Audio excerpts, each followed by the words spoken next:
अस्सलाम वालेकुम। आज की वीडियो के अंदर हम करेक्टर की इनकोडिंग्स पढ़ेंगे। अब इनकोडिंग्स क्या होती हैं, मतलब जिस तरह हम स्ट्रिंग टाइप करते हैं तो स्ट्रिंग करेक्टर के अंदर हम normal small A B C और capital A B C upper case lower case दोनों के अंदर लिखते हैं। उसके अंदर स्ट्रिंग के अंदर हम नंबर्स भी डाल देते हैं, पंक्चुएशन भी डाल देते हैं, क्वेश्चन मार्क वगैरह, और हम मैथमेटिकल ऑपरेटर्स भी स्ट्रिंग के अंदर डाल सकते हैं इस तरह के। और कुछ हम एक्स्ट्रा करेक्टर या स्पेशल करेक्टर जिस तरह डॉलर साइन हो गया, हैश हो गया, पॉन्ड हो गया, एट द रेट हो गया, एंड इस टाइप की काफ़ी सारी चीज़ें डाल सकते हैं। और इसके अलावा और भी बहुत सारे करेक्टर्स होते हैं जो कि हम डाल सकते हैं स्ट्रिंग के अंदर। तो वो किसी ना किसी इनकोडिंग के ही करेक्टर्स होते हैं। Each character is mapped to a specific bit encoding and this encoding maps back to the character. For many years the standard encoding for characters in the English language was the American standard code for information interchange. तो जो ये ASCII होता है ये काफ़ी अरसे तक इस्तेमाल होता था करेक्टर इनकोडिंग्स के लिए। और ASCII के अंदर हमारे पास ये सारे करेक्टर्स होते थे जिनके अंदर आप देख लो स्पेशल करेक्टर्स भी हैं, नंबर्स भी हैं 0 से 9 तक, और कैपिटल ABCD है, स्मॉल ABCD है, और बाकी वही करेक्टर्स हैं मैथमेटिकल ऑपरेटर्स के साथ। तो इसके अंदर काफ़ी सारे होते थे और हर एक का एक स्पेसिफिक कोड होता था। तो यहाँ पे आप देख रहे होगे जिस तरह 33 का ये है, 32 का एम्प्टी स्पेस होगी, स्पेस बार जिससे हम बोलते हैं जो गैप होता है। 39 पे ये है हमारे पास कैपिटल A65 के ऊपर आता है, स्मॉल A 97 के ऊपर। तो the code for a small A जो है इज 97 विच इज, इसका बाइनरी कोड ये है और हेक्साडेसिमल के अंदर इसका कोड ये होगा। तो आगे वही लिखा हुआ है कि हम काफ़ी पहले इसको, अभी भी ऐसा कुछ जगहों पे यूज़ होता है लेकिन अब चेंज हो गया है जो कि यूनिकोड पे आ गया, लेकिन उसके बारे में अभी हम थोड़ी देर में बात करते हैं। और यहाँ पे फिर इनकोडिंग बताई हुई कि ईच ASC करेक्टर की 1 बाइट होती थी, इसका मतलब 8 बिट्स। तो अगर आपने एक करेक्टर लिखा है ASCII का तो वो 1 बाइट हो जाता था, और अगर आपने मल्टीपल करेक्टर लिखे तो उस लिहाज से वो हर करेक्टर का साइज बढ़ता रहता है जो भी आप पूरा उसका स्ट्रिंग बनाओगे। ठीक है, अब इसके अंदर कुछ बिल्ट इन फंक्शंस हैं, एक ORD और एक CHR। ठीक है, ORD क्या करता है, आपसे इनपुट लेगा या आपसे आर्ग्यूमेंट लेगा जिसके अंदर आप इसको कोई करेक्टर दोगे। ठीक है, तो ये उसका जो भी कॉरेस्पॉन्डिंग नंबर होगा वो आपको वापस कर देगा, रिटर्न कर देगा। और अगर आप इसके अंदर कोई भी नंबर, CHR क्या करता है, CHR को आप कोई भी आर्ग्यूमेंट दोगे नंबर, तो उस नंबर का जो भी कॉरेस्पॉन्डिंग करेक्टर होगा वो वापस कर देगा। तो यहाँ पे अगर आप देखो तो यहाँ पे जिस तरह 10 देने पे ये स्केप सीक्वेंस दे रहा है 9 चेंज करने वाला, तो यहाँ पे देखो 32 से ऊपर के नहीं है, 0 से 31 तक हमारे पास क्या होगा, तो उसमें काफ़ी सारे स्केप सीक्वेंसेस जो मल्टीपल इस्तेमाल होते हैं वो हो। तो इस चीज़ को मैं आपको थोड़ा करके दिखा देता हूँ आइडियली के अंदर कि ये फंक्शन क्या करते हैं। अब अगर आप लोगों को पता हो कि ये करेक्टर क्या करता है, अगर मैं आप यहाँ पे मैंने 2 स्केप सीक्वेंस डालने हैं, एक ये \t और एक ये \n है, तो इन दोनों को आपको पता चल जाएगा अभी क्या करते हैं। \t क्या करता है, जो 4 स्पेसेस दे देता है, जो काम एक टैब करता है, टैब का जो हम सिंगल बटन दबा के इस तरह करते हैं, वो \t हमारा प्रिंट वगैरह में काम करता है, और ये लाइन चेंज करने का काम करता है जो कि हमारा एंटर करता है। तो अगर हम इनका, सॉरी मैं पहले ORD दिखा दूँ क्योंकि ORD आपको नंबर रिटर्न करेगा जो भी होगा। तो ये देखो इसने इसका 9 दे दिया। अब इस तरीके से अगर मैं CHR डालूँ और CHR के अंदर मैं 0 लिखता हूँ, सॉरी यहाँ पे ब्रैकेट देना भूल गया, तो ये आ गया। CHR के अंदर अगर 1 डालूंगा तो क्या आएगा, ये सारे एक करेक्टर्स हैं। ठीक है, और यही CHR के अंदर अगर मैं 10 डालूंगा तो देखो \n आ गया। और इस तरीके से हम इन पूरी लिस्ट को जो भी ये दी हुई इसको यूज़ कर सकते हैं। ठीक है,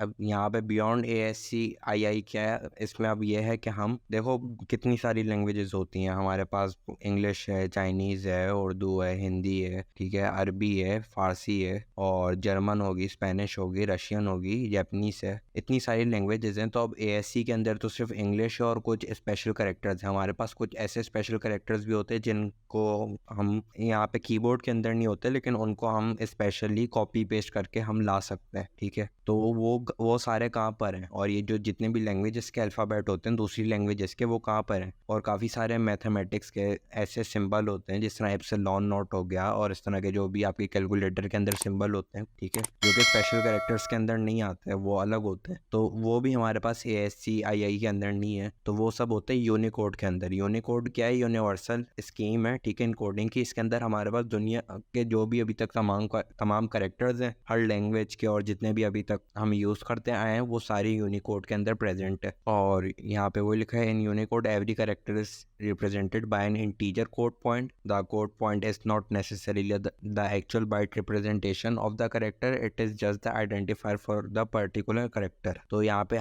जिस तरह हमने ये लिखा है /u0061, तो /u जो है ये कोई इसका कोड का हिस्सा नहीं है, ये हम सिर्फ रिप्रेजेंटेशन के लिए यूज़ करते हैं। इसका कोड जो है वो 0061 ही है, 61 कह लो, ठीक है। तो सेम गोज फॉर इधर जो हमने /u यूज़ किया, इससे हमने आइडेंटिफाई कर दिया कि हम यूनिकोड इस्तेमाल कर रहे हैं, ये यूनिकोड का कोड है जो भी हम आगे देंगे। The code point for letter A is the integer with the hexadecimal value 0x001। तो ये Unicode conveniently uses a code point for ASCII characters that is equal to their ASCII code. With Unicode we can write strings in English, Cyrillic, Chinese और इसके अलावा multiple languages के अंदर लिख सकते हैं। यहाँ पे देखो इस तरह के जो मैं कह रहा था, इस तरह के जो सिंबल्स होते हैं या साइंटिफिक सिंबल है जिस तरह सिग्मा का है, तो फिर ये इसके नॉर्मल हमारे उसके अंदर नहीं होते, तो इनके लिए हम यूनिकोड यूज़ करते हैं, ये हमारे ASCII के अंदर नहीं होते। अब यहाँ पे हमें थोड़ा यूज़ करके दिखाया हुआ है, मैं इसको एज इट इज़ कॉपी करके दिखा देता हूँ कि क्या सीन है, ठीक है। ये हमारे पास इसका था, ये जो हमारे पास एक्सक्लेमेशन मार्क होता है, ठीक है, ये इस तरीके से ये स्पेशल कोड है जो कि हमने शायद स्पेशल करेक्टर है जो कि हमने शायद यूज़ भी ना किया हो। अब इसका आप कोड देख लो, सही है। अब इसके अंदर मैं खुद ही एडिट करके भी कुछ लिख सकता हूँ। तो मतलब इस तरीके से मुझे ये नहीं पता कि इसके पीछे क्या कोड है या क्या हो रहा है। अगर हो सकता है इतना बड़ा कोड ना हो यूनिकोड का, तो ये 420 या 42 को कोई सिंबल ले रहा हो और फिर 0 को 0 ही ले रहा हो। इस तरीके से इसकी यूनिकोड की जब आप लिस्ट देखोगे हर करेक्टर की, तो आपको ये चीज़ समझ में आएगी, ठीक है। और हम जो अगर कोई चीज़ मैं फॉर एग्जांपल A कर दूं, ठीक है, और B मैं अगर B कर देता हूँ, सही है, तो फिर अगर मैं चेक करूँ A, तो ये देखो फॉल्स आ गया। फॉल्स क्यों आ गया? क्योंकि इन दोनों के यूनिकोड का फर्क है। A का यूनिकोड हमारे पास मेरे ख्याल से 61 था, B का हमारे पास 62 होगा यूनिकोड। तो 61 इज लेस देन 62 करूंगा तो ये देखना ट्रू हो जाएगा, A is less than B करूंगा तो ये ट्रू हो गया, और A is greater than B करूंगा तो ये फॉल्स हो जाएगा। तो ये यूनिकोड को असल में पीछे कंपेयर कर रहा है, क्योंकि स्ट्रिंग या करेक्टर कभी भी कंपेयर नहीं हो सकते, तो उसके बैक एंड पे जो भी उसका यूनिकोड होगा उसको कंपेयर कर रहा होता है। अब यहाँ पे लिखा हुआ है कि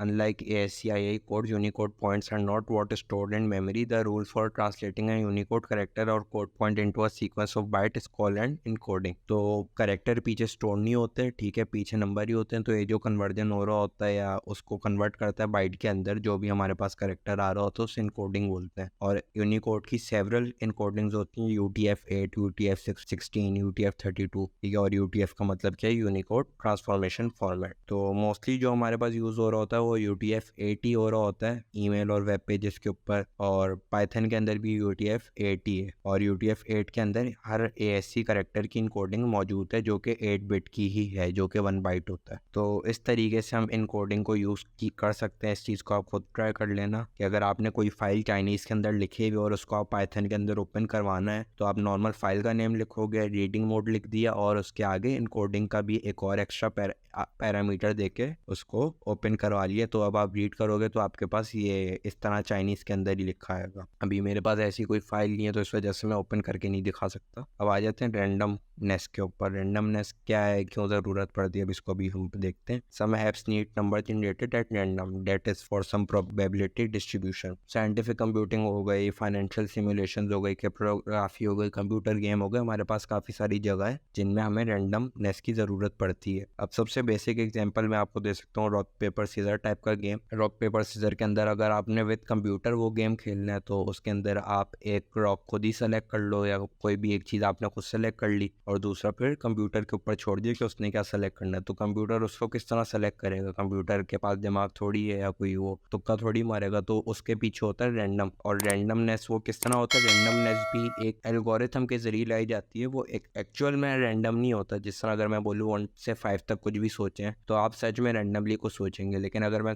इस रैंडम का जो भी है फंक्शन होगा इसके अंदर, पाइथन के अंदर जो हम देखेंगे, अगर मैं फॉर एग्जांपल कंप्यूटर को बोलता हूँ कि रैंडम कोई भी चीज़ सेलेक्ट करो 1 से 5 के दरमियान कोई भी नंबर सेलेक्ट, तो कंप्यूटर रैंडम कभी भी नहीं कर सकता, वो किसी एल्गोरिथम के तहत ही करेगा। कंप्यूटर तुक्का नहीं मारता, इसके पीछे पूरी कैलकुलेशन हो रही होती है। लेकिन उसका आउटपुट हमारे पास ऐसा होगा कि वो वो ऑलमोस्ट रैंडम टाइप ही होगा, तभी ये pseudo random number generator is used. ठीक है, numbers only appear to be random, random लगते हैं लेकिन वो होते हैं एक प्रोसेस के जरिए ही आते हैं। पाइथन के अंदर एक लाइब्रेरी है रैंडम के नाम से, ठीक है, जो कि हमारे पास सूडो रैंडम नंबर जनरेटर है और वो फिर हम फंक्शंस के अंदर भी यूज़ कर सकते हैं। उसके अपने भी काफ़ी सारे मेथड्स हैं। अब सबसे पहले आ जाते हैं कि रैंडम की हमने लाइब्रेरी इंपोर्ट की, इसके अंदर हमने इंपोर्ट रैंडम किया, सही है। अब रेंज क्या करता है, ये एक इसको आप रेंज दोगे, ठीक है, इसको मैंने फॉर एग्जांपल दे दी 1 से 8 तक की रेंज, तो इसके अंदर से कोई भी सेलेक्ट कर लेगा। अच्छा, जिस तरह फॉर लूप चलता है या रेंज का फंक्शन चलता है, सही है, कि उसके अंदर वो आखिरी वाला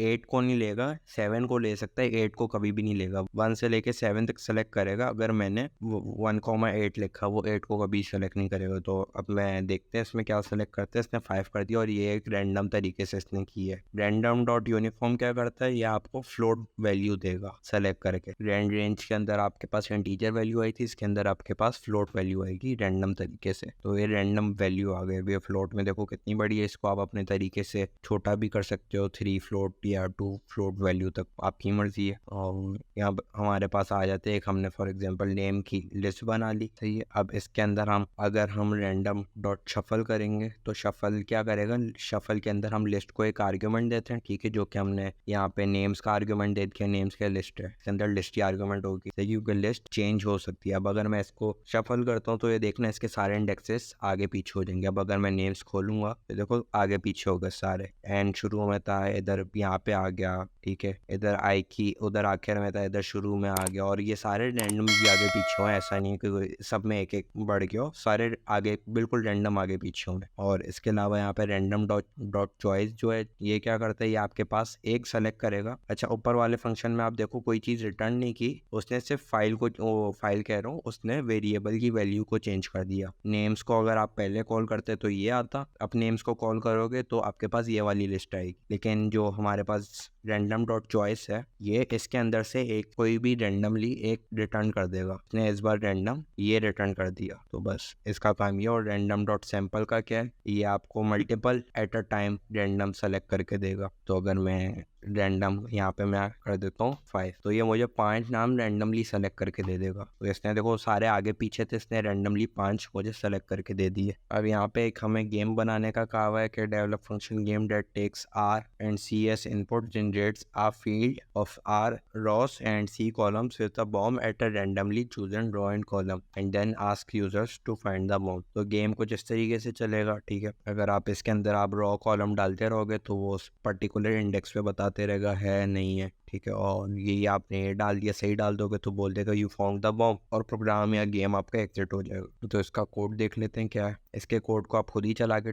चेक करना, मैं आपको यहीं पे समझा देता हूँ। हमने एक फंक्शन बनाया, ठीक है, सबसे पहले रैंडम इंपोर्ट कर लिया, फिर हमने फंक्शन बनाया डेव कीम रॉस कॉमा कॉलम्स, ठीक है, ये डॉक स्ट्रिंग डाला हुआ है यहाँ पे। फिर हमने 2 कमेंट्स डाल दिए, generate a list of size row multiply by columns that contain empty string except for 1 B at some random index. तो बी क्या है, बॉम्ब है। ये अब यहाँ पे टेबल जनरेट कर रहा है। टेबल क्या जनरेट कर रहा है, वो अगर आप इसको प्रिंट करवाओगे तो आपको समझ में आ जाएगा टेबल है क्या, ठीक है। टेबल के इंडेक्स सबके सही होंगे और एक जगह पे ये बॉम्ब ऐड कर देगा जो भी इंडेक्स आ रहा होगा। लेकिन हमने क्या कर दिया, यहाँ पे टेबल को शफल कर दिया। अब जब शफल कर देंगे हम लोग तो उससे बॉम्ब की लोकेशन आगे पीछे हो गई। अब हम वाइल लूप के अंदर हमने लूप चलाया और फिर इनपुट मांग के हमने देखते रहे, और फिर इनपुट को स्प्लिट करके हमने जो लिस्ट का इंडेक्स बन रहे होंगे रॉ और कॉलम के लिहाज से उसको हमने कंपेयर किया कि अगर उधर बॉम्ब आ रहा है, बी आ रहा है, तो print you found the bomb और ब्रेक कर दो, नहीं तो एल्स पे नो बॉम्ब एट पोजीशन, जो भी आपने पोजीशन डाली होगी, और फिर ये लूप दोबारा से चलेगा। आप इस कोड को भी ट्राई करो और इसको खुद ही समझो, नहीं तो आप रॉक पेपर सीजर को भी ट्राई करो, नहीं तो रॉक पेपर सीजर का जल्द वीडियो आ जाएगी। आज की वीडियो के लिए इतना ही,